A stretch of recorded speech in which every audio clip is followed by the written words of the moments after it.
एक मनुष्य सदैव शांति और अपनी स्वतंत्रता चाहता है, परंतु जैसे उसे यह अधिकार मिलता है, वो दूसरों का प्रभुत्व छीन लेना चाहता है। वो उनका अधिकार, उनकी स्वतंत्रता को छीन लेना चाहता है। वो ऐसा अपने आनंद, अपने लाभ के लिए करता है। अपने लाभ के लिए वो दूसरों का शोषण करता है। जो आलोचना नहीं करता उन पर अधर्म करता है। परंतु वही मनुष्य एक बात का स्मरण रखना भूल जाता है कि उसके कर्म ही उसे उसका फल भी देंगे। उसका प्रारब्ध उसे उसके मंतव्य तक अवश्य लेकर जाएगा। वर्षा का जल चाहे सागर में मिले या माटी में, परंतु समय के सूर्य की किरण उसी जल को वष्प में परिवर्तित भी कर देती है। इसीलिए किसी भी मनुष्य की विनम्रता का इतना अधिक लाभ ना उठाएं कि वो उग्र हो उठे।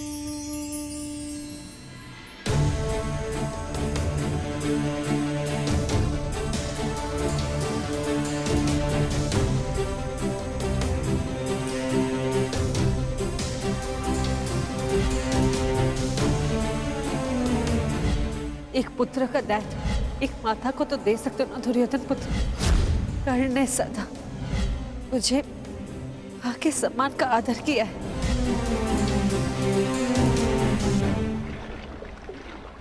ताजश्री,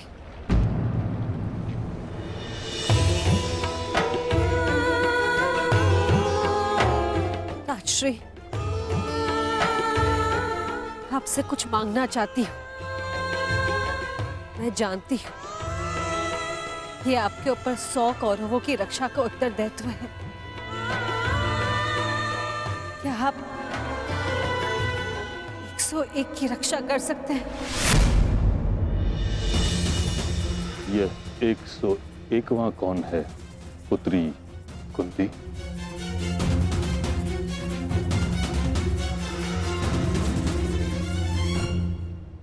अंगराज कर्ण, अंगराज कर्ण, अंगराज कर्ण, अंगराज कर्ण। ये जानते हुए कि कर्ण पांडवों के विरुद्ध है, तुम उसकी रक्षा करना चाहती हो। जान सकता हूं क्यों? क्योंकि उसकी मां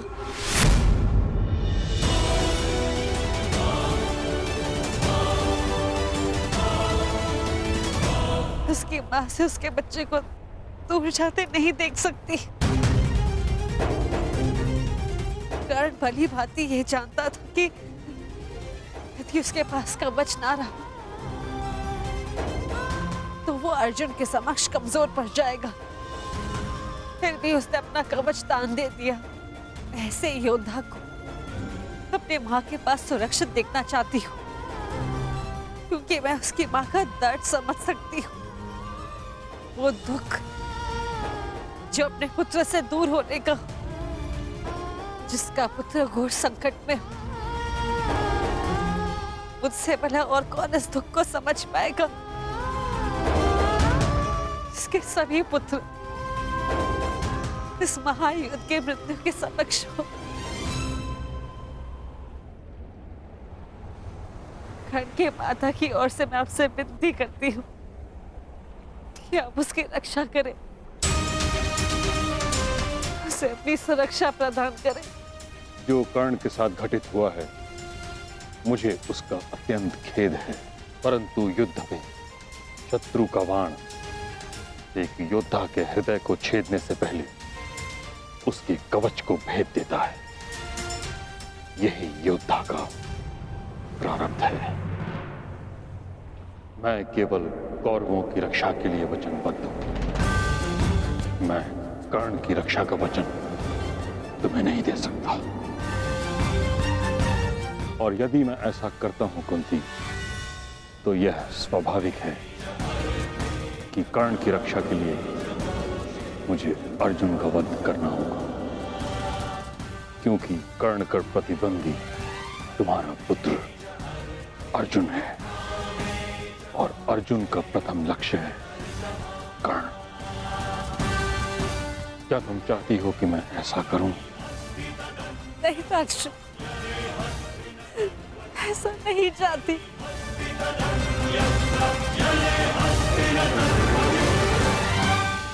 कैसी परिस्थिति है प्रभु, मैं चाहकर भी कुछ नहीं कर सकती।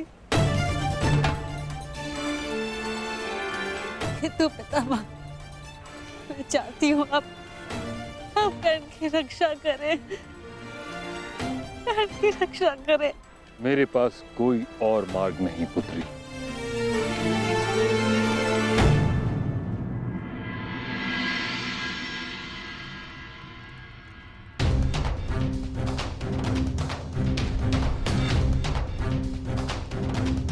मैंने जो कुछ भी किया उसका मुझे कोई पश्चाताप नहीं, क्योंकि मैं स्वयं के लिए नहीं समाज के लिए जिया हूं।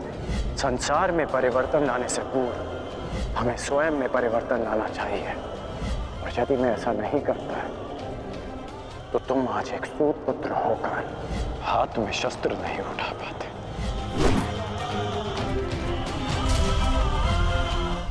यदि एक पिता की दृष्टि से देखूं तो बहुत दुख पहुंचा था मुझे, परंतु परिवर्तन की कामना रखने वाले एक योद्धा की दृष्टि से देखूं तो मुझे ग्लानि नहीं,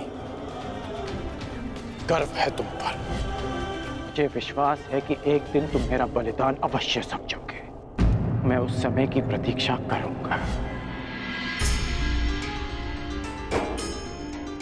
मुझे सदा लगता था कि परिवर्तन के बहाने आप अपने परिवार से दूर रहना चाहते हैं, परंतु आज समझ में आया पिताश्री कि आपका लक्ष्य कितना महान था।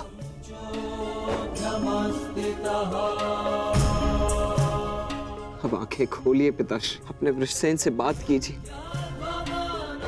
मुझे आप पर, आपकी सोच पर विश्वास है पिताश्री, विश्वास है।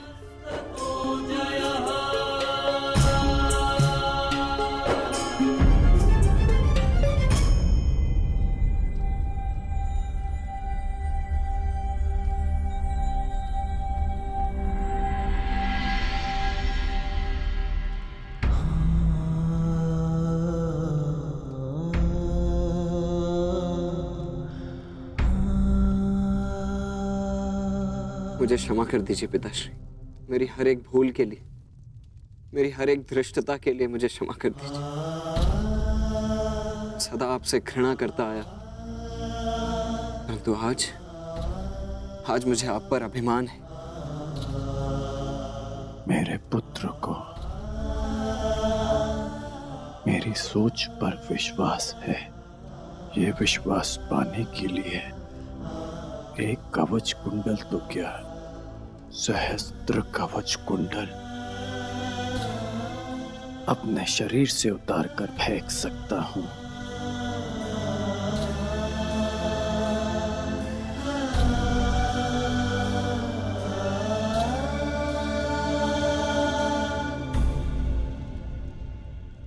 अब स्वस्थ हो पुत्र?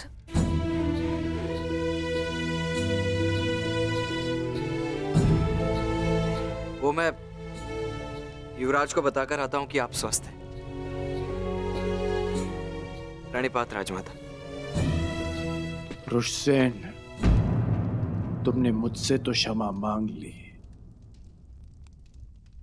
परंतु अपने व्यवहार के लिए किसी और से क्षमा मांगना शेष है।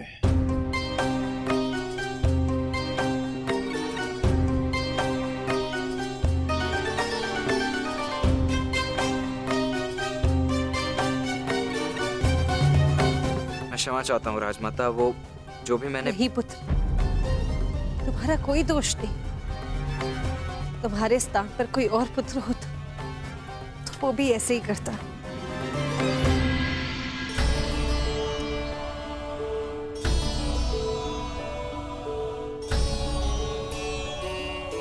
धन्यवाद।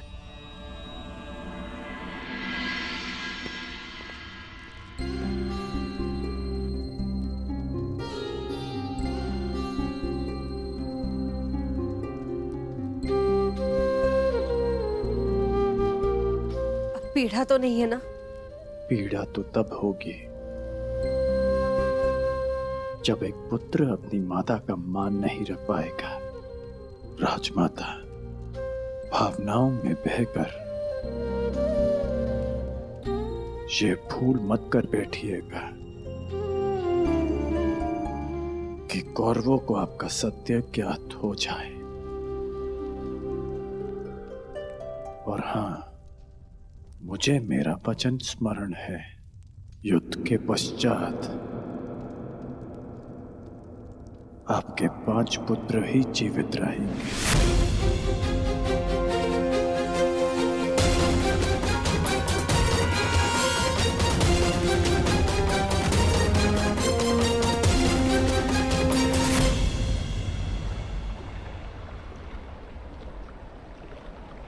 कितना सुंदर सूर्यास्त है ना गंगा पुत्र।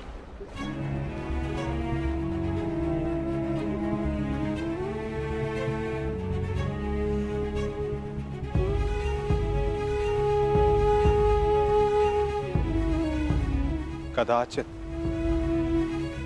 ये इस युद्ध के प्रारंभ से पूर्व का अंतिम सूर्यास्त है। इस युद्ध के पश्चात इस सूर्य की स्वर्णिम आभा रक्त से लाल हो जाएगी, है ना?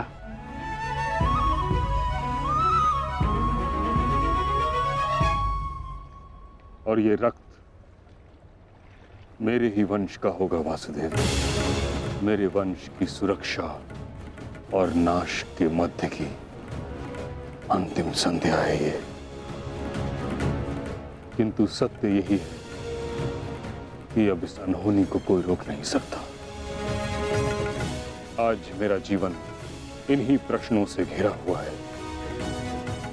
वह प्रश्न जिनके उत्तर मेरे पास नहीं, वह संदेह जिसे मैं कभी स्पष्ट नहीं कर पाऊंगा। परंतु जब बालक के मन में प्रश्न होता है, कोई संदेह होता है, तो वो इन सब प्रश्नों का उत्तर पाने के लिए अपनी मां से पूछता है। कदाचित आपके प्रश्नों का उत्तर आपकी माता के पास हो गंगा पुत्र।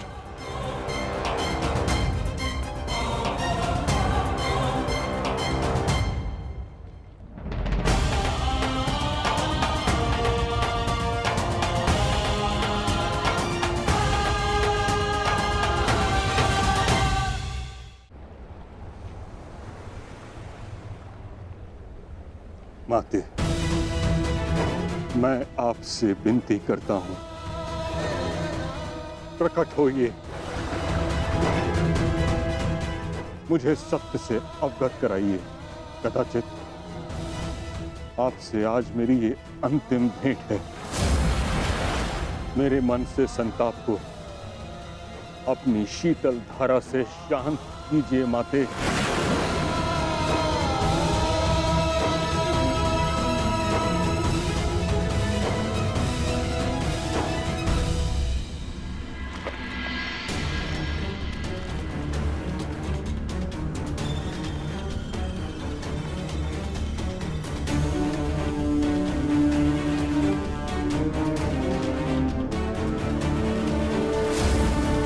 मुझे क्षमा कर देना पुत्र। भगवान सूर्य नारायण तुम्हारी रक्षा करे।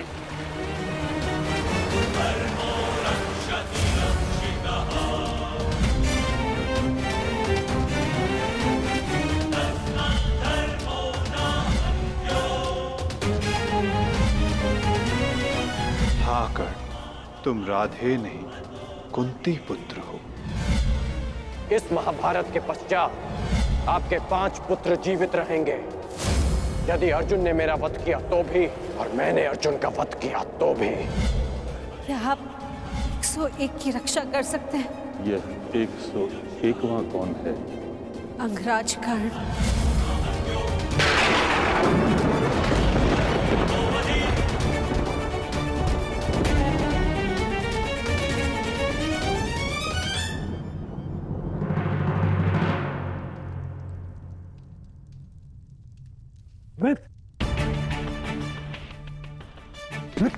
बैठो बैठो बैठो। आ गए मित्र। आज मुझे मेरे ईश्वर के ऊपर विश्वास हो गया। मेरा मित्र मेरे सामने स्वस्थ बैठा है। मैं बता नहीं सकता कि मैं कितना प्रसन्न हूं मित्र। मित्र तुम ठीक हो ना? अब मैं यह युद्ध जीतू हारूं कोई अंतर नहीं पड़ता मित्र, कोई अंतर नहीं पड़ता।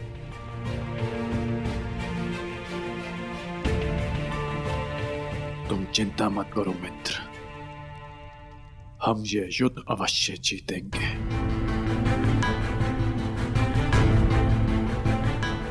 और कल तक तुम्हें इस युद्ध के लिए तैयार भी हो जाऊंगा।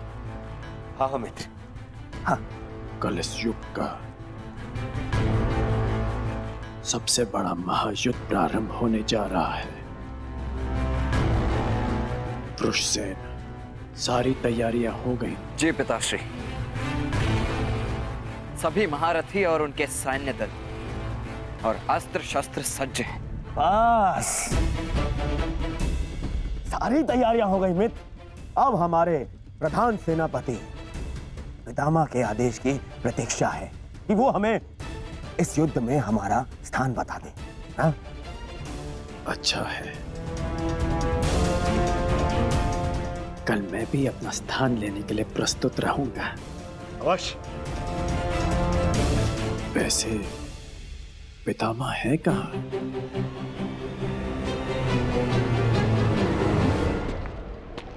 कुंती, प्रणिपात ताश्री। आज मैं तुम्हें आशीर्वाद देने नहीं आया हूं, मैं तुमसे कुछ प्रश्न पूछने आया हूं। कैसा प्रश्न ताश्री? वो प्रश्न जिसका उत्तर तुम्हारे अतीत में है, उस अन्याय के विषय में पूछने आया हूं जो तुमने एक अबोध बालक के साथ किया।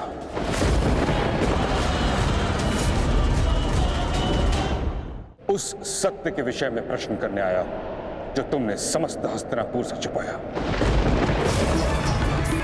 क्या दोष था उस बालक का कुंती? वरदान तुम्हें मिला, दोष तुमसे हुआ, तो फिर दंड उस बालक को क्यों?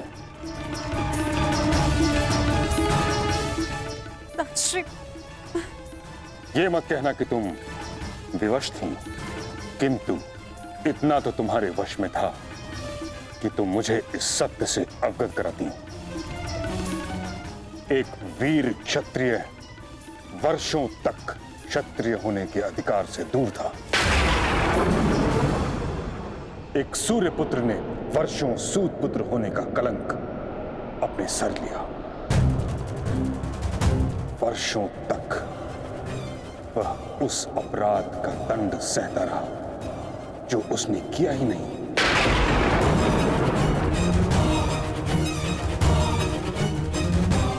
तुमने न स्वयं कर्ण के साथ अन्याय किया है कुंती, बल्कि हर पल हर पग पर उसके विरुद्ध मुझसे भी अन्याय करवाया है। मैं क्षमा चाहती हूँ ताश्री, परंतु समझ नहीं पाई कि मैं आपको सत्य कैसे बताऊं। समझ तो तुम नहीं रही हो कुंती, कितना बड़ा अनर्थ करवा दिया है तुमने हस्तिनापुर से। एक क्षत्रिय को सूत का जीवन व्यतीत करना पड़ा।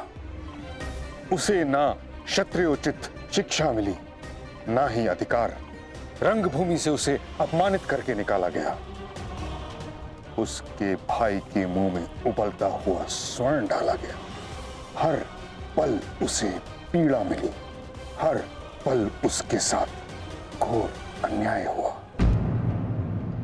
तुमने ठीक नहीं किया कुंती, परंतु मैं अब सब ठीक कर दूंगा। हमें इस सत्य से सबको अवगत कराना होगा कि कर्ण तुम्हारा पुत्र है,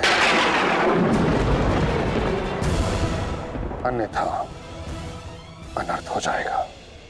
नहीं ताश्री, आप ऐसा मत कीजिए। इस सत्य का अगर सबको भान हो गया तो अनर्थ हो जाएगा। जन्म से कर्ण को सम्मान नहीं मिला। अपने कर्म से जो उसने सम्मान अर्जित किया है, सबको सत्य बनाने से वो भी समाप्त हो जाएगा। आपसे विनती करती हूँ ताश्री,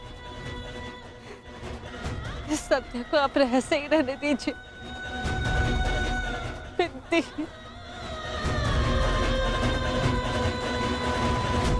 उस रहस्य का लाभ ही क्या जब कर्ण का बलिदान हो जाए। ताश्री, अब ये सब आपको ही रोकना होगा। दो सहोदर एक दूसरे का रक्त न भाई, ये उत्तरदायित्व आपको ही लेना होगा ताश्री। आपको और वो के प्रधान के सेनापति रण की रक्षा केवल आप ही कर सकते हैं। ताश्री, मैं अपने 6 पुत्रों को जीवन देखना चाहती हूँ। अब आपको ही कुछ करना होगा ताश्री। इस विपदा का है आपको ही निकालना होगा।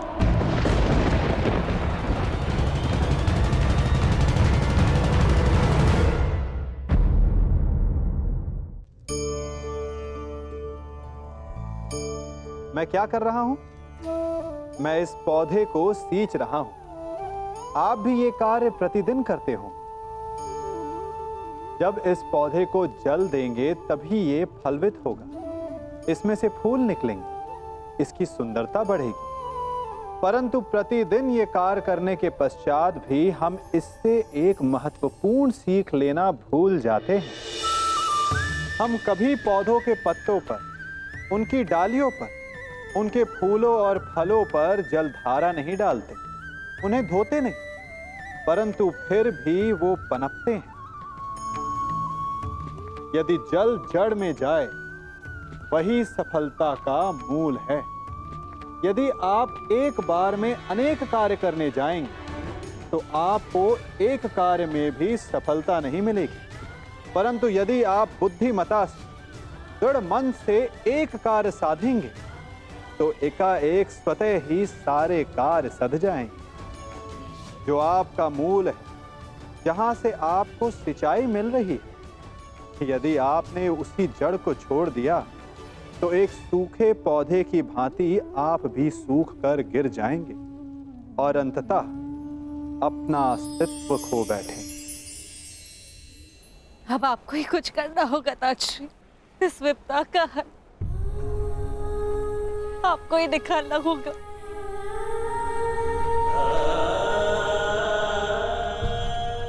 एक माता अपने कर्तव्य में चूक गई है।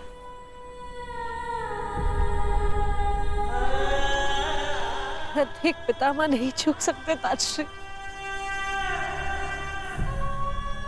कुछ कीजिए। हर बार भीष्म के समक्ष ही भीष्म स्थिति क्यों उत्पन्न हो जाती है? क्यों?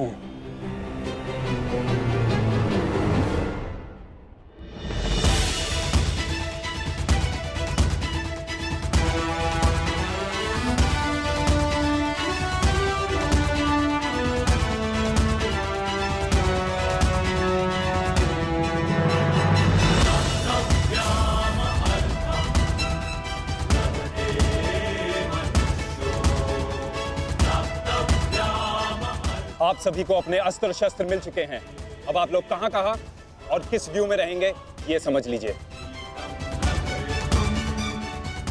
ये कुरुक्षेत्र है और हमारे सामने होगी कौरव सेना। हमारी सेना का दायां पक्ष मैं संभालूंगा और बायां पक्ष महाबली भीम, और मध्य में होंगे गांडीवधारी अर्जुन, और कौरवों की सेना में द्रोणाचार्य, अश्वत्थामा, कर्ण, दुर्योधन जैसे महारथी होंगे, और सबसे आगे होंगे महाबली, इच्छा मृत्यु के वरदानधारी भीष्म।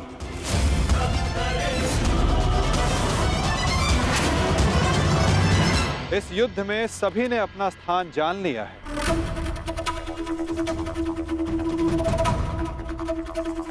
अब तुम सुनो पार्थ, तुम इस युद्ध के, इस सेना के सबसे महत्वपूर्ण भाग में हो और युद्ध की अलिखित नीति यही है कि प्रारंभ निर्णायक होता है और एक कुशल और विजय प्रारंभ न केवल सेना का मनोबल बढ़ाता है अपितु उसे विजय की ओर भी लेकर जाता है।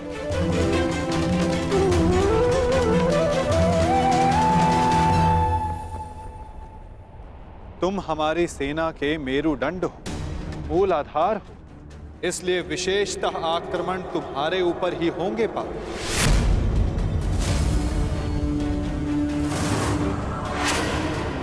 और युद्ध में तुम्हारे समक्ष खड़े होंगे तुम्हारे पितामह परशुराम शिष्य महामहिम भीष्म, जो कौरवों के सबसे बड़े बल है। और कूटनीति यही कहती है कि यदि आधार को गिरा दिया जाए तो इमारत को गिरने में ज्यादा समय नहीं लगता। और महामहिम भीष्म कौरव सेना के आधार हैं।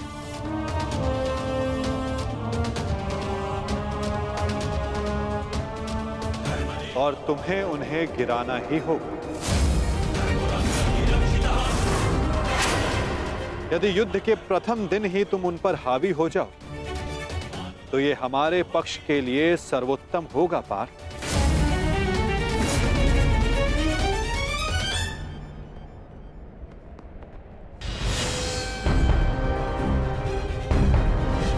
तुम्हारे पुत्र हस्तिनापुर की रक्षा बनेंगे, यही इनका कर्तव्य है और यही नियति है।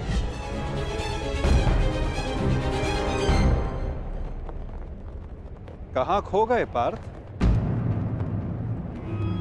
मैं बस यही सोच रहा हूं माधव,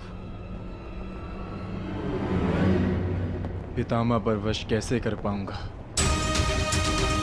वो देव गुरु बृहस्पति और भगवान परशुराम के शिष्य हैं और उस पर उन्हें इच्छा मृत्यु का वरदान प्राप्त है। ऐसे विकट योद्धा को कैसे पराजित कर पाऊंगा मैं? कैसे रोक पाऊंगा मैं उन्हें? उत्तम, अति उत्तम, बधाई हो पार्थ। तुम तो महाभारत का युद्ध प्रारंभ होने से पूर्व ही पराजित हो गए।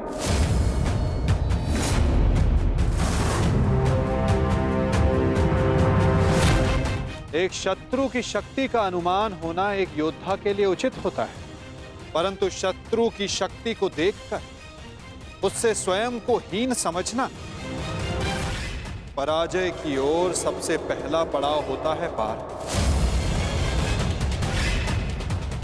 कुरुक्षेत्र में तुम्हारे विरुद्ध खड़ा प्रत्येक योद्धा तुम्हारा शत्रु है पार्थ, जिसका तुम्हें वध करना है।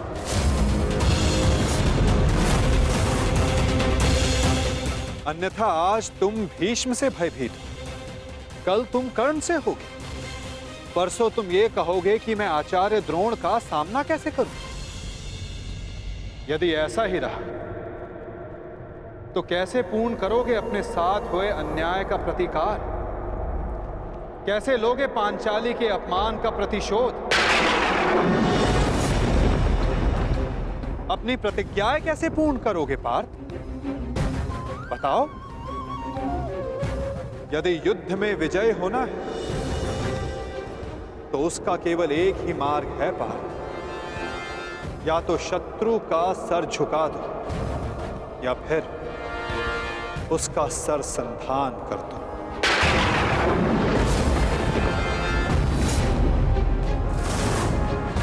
यदि तुम्हें इस धर्म युद्ध में विजय पानी है तो तुम्हें अपने पितामह का सर झुकाना होगा।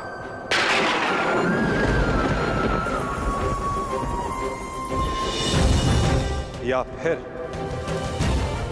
उनका सर संधान करना होगा पार्थ। और यही तुम्हारा धर्म है पार्थ।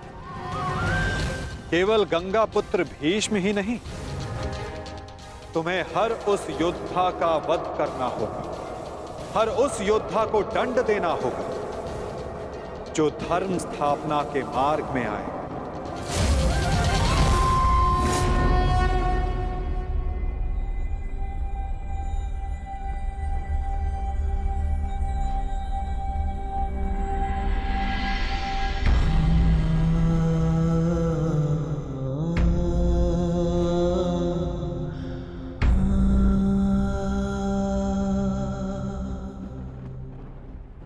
क्या हुआ पार्थ? तुम इतने विचलित क्यों हो? कुछ नहीं माधव।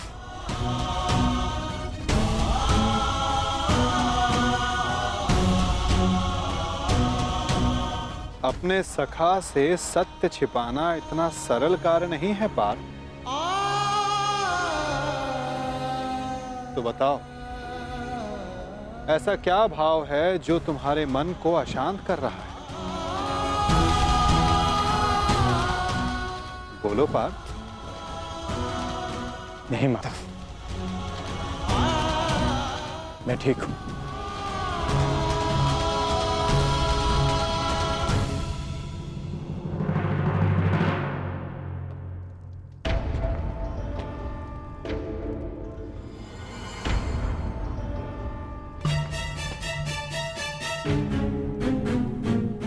सब पहुंच गए, मेरे पितामह कहां रह गए?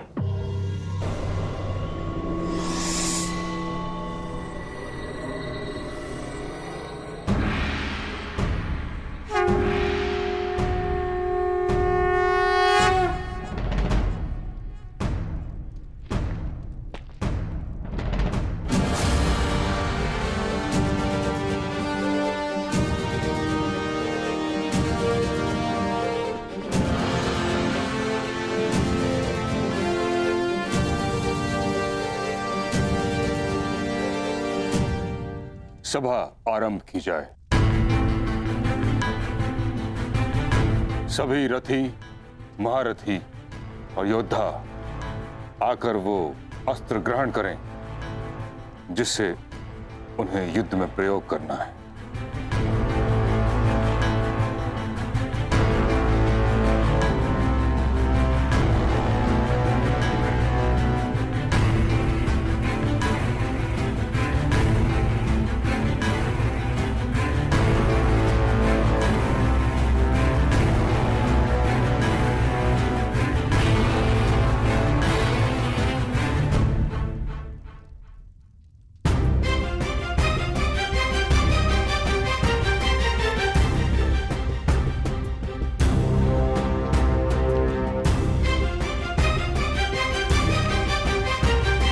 प्रणिपात महामहिम।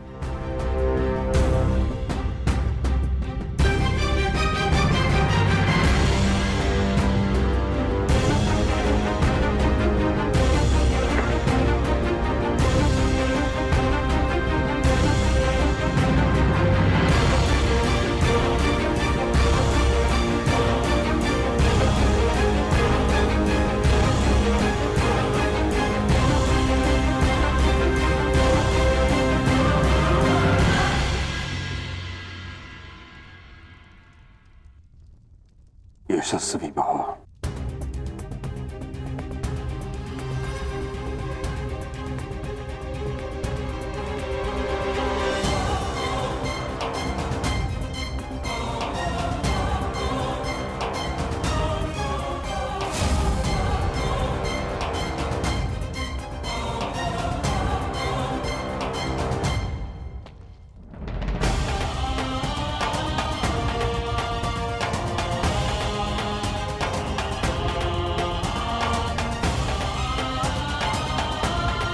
प्रणिपात महामहिम।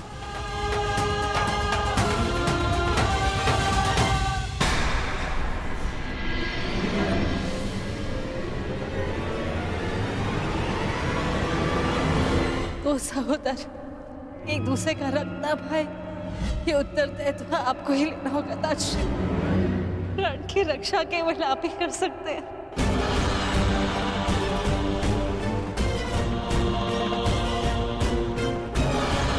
मैं अपने 6 पुत्रों को जीवन देखना चाहती हूँ, इसमें प्राका है, आपको ही दिखाना होगा।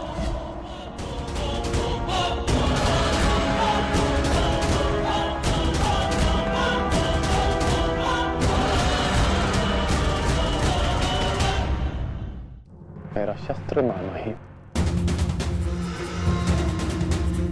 क्या हुआ पितामह?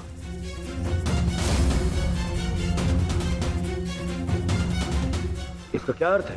इसका अर्थ है कि एक सूत पुत्र मेरी ओर से युद्ध में भाग नहीं लेगा।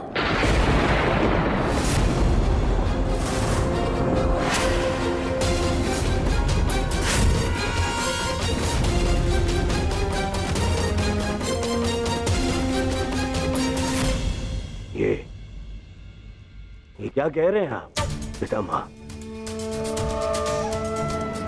आप भूल रहे हैं, वर्षों पहले मैं अंगराज को राजा घोषित कर चुका हूं। उसके कर्म को, उसके जन्म से प्रधानता दे दी आपने। कर्ण ने मेरे लिए दिग्विजय प्राप्त की है।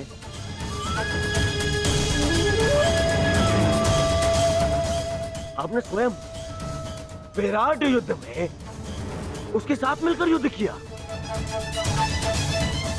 तो फिर आज उसके दूत पुत्र होने का प्रश्न कहां से उत्पन्न हो गया है?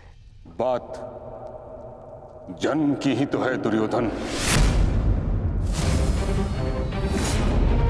हाँ, मैंने कर्ण के साथ युद्ध लड़े हैं, परंतु ये युद्ध बाकी युद्धों से भिन्न है। ये एक महान युद्ध है। भले ही कर्ण अंगराज है, परंतु यह बात भी सत्य है कि इसका जन्म एक सूत के घर हुआ है।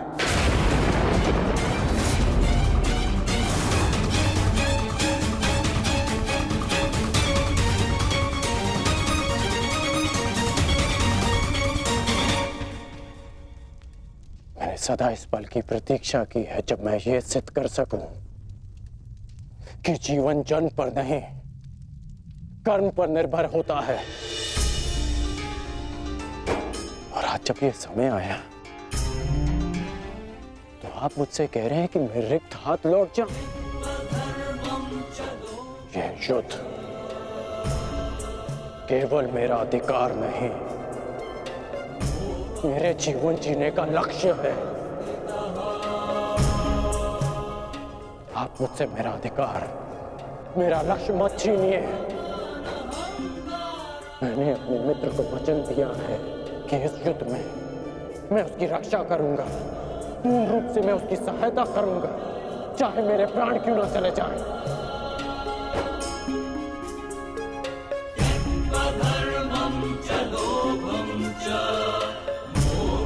और आप मुझसे कह रहे हैं कि मैं इस युद्ध में सम्मिलित ही नहीं हो सकता।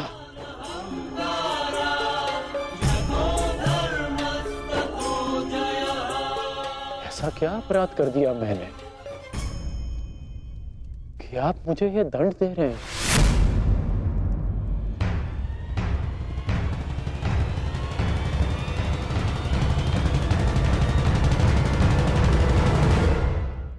ऐसा क्या अपराध कर दिया मैंने कि आप मुझे ये दंड दे रहे हैं?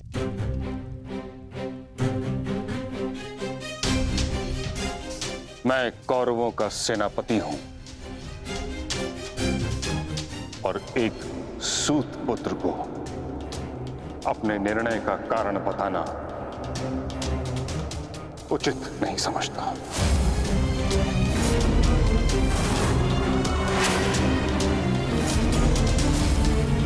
और ये मेरा अंतिम निर्णय है कि जब तक मैं युद्ध भूमि में हूं, तब तक कर्ण युद्ध भूमि से दूर रहेगा।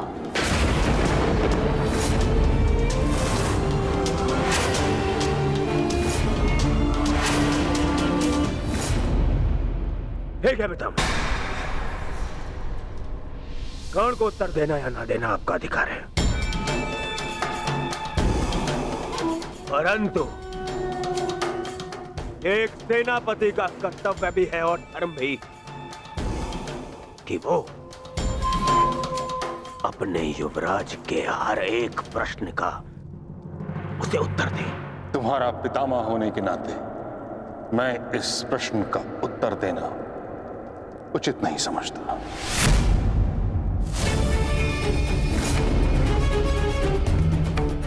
परंतु मैं कारण समझ चुका हूं, और कारण ये है कि आपका मन उन पांडवों के पक्ष में डोल रहा है। उन पांडवों के प्रेम में आपकी प्रतिज्ञा दुर्बल हो गई है। विश्वासघात कर रहे हैं आप हमारे साथ, विश्वासघात। दुर्योधन,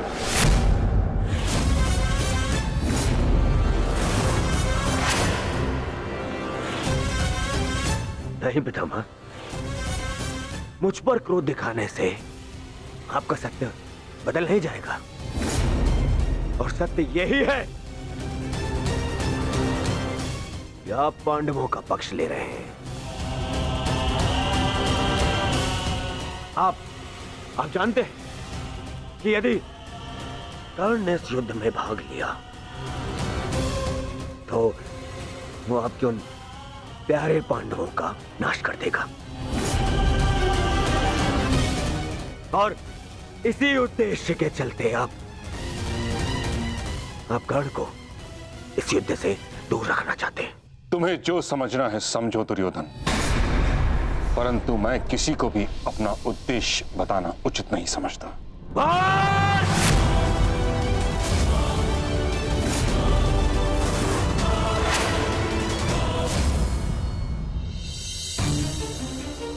बहुत हो गया पितामह, बहुत हो गया। अब आपको अवकाश लेने की आवश्यकता है। बूढ़े हो गए हैं आप।